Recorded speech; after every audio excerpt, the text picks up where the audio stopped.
જે કોર્પોરેટરશ્રીઓએ આજના બીજા બોર્ડમાં પ્રશ્ન ટોટલ 61 પૂછેલ છે અને 11 વાગ્યાથી બોર્ડ શરૂ થયેલ છે અને હાલ 2 થી 3નો લંચ બ્રેક રાખેલ છે.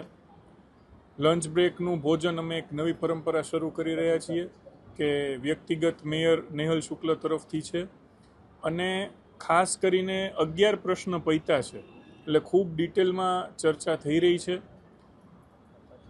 63 પ્રશ્નમાંથી અત્યારે અમે 11મા પ્રશ્ન સુધી પહોંચ્યા છીએ અને હવે લંચ પછી 3 વાગે 12મો પ્રશ્ન શરૂ થશે.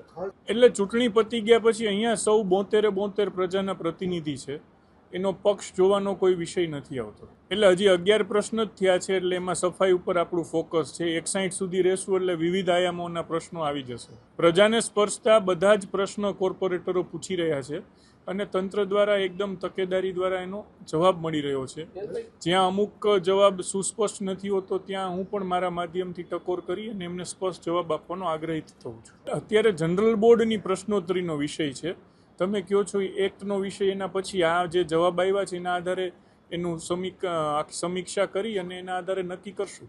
પાણીના પ્રશ્ન એક તો ચોમાસું આવે એટલે એક સાહજિક સમસ્યા છે અને બીજું કામ નથી થયું એવું પણ નથી. કમિશનરશ્રી દ્વારા જે રિપોર્ટ કરવામાં આવ્યો કે એમણે કુલ કેટલી જગ્યાએ પગલાં લીધા છે એ આપણી સામે ઓન પેપર છે જ. મારી દ્રષ્ટિએ આરએમસીની સેવાઓ છે એ આમ જુઓ તો થેન્કલેસ સર્વિસીસ છે, કારણ કે વર્ષના 365 દિવસ તમારે 4 બેઝિક સર્વિસ આપવાની હોય છે: પીવાનું પાણી, સફાઈ, રોડ અને સ્ટ્રીટ લાઇટ. હવે જ્યારે 365માંથી તમે એક દિવસે નથી આપતા તો લોકોને યાદગીરીમાં એ રહેતું હોય છે. તેમ છતાં પણ 365 દિવસ આ 4 બેઝિક જે આરએમસીની ફરજો છે એ પૂરી થાય એના માટે જ તંત્ર આખું વર્ષ આયોજન કરતું હોય છે. જવાબ તો સ્પષ્ટ આપ્યા છે. એમને 6 થી 7 પેટા પ્રશ્નો પૂછવાની પણ છૂટ આપી છે એટલે જવાબ અસંતોષકારકનો કોઈ પ્રશ્ન નથી. અહીંયા જ્યારે જનરલ બોર્ડના માધ્યમથી કોઈ જવાબ માગવામાં આવે છે તો એ સ્પષ્ટ હોય અને સચોટ હોય એનો આગ્રહ મેયર તરીકે હું પણ રાખું છું.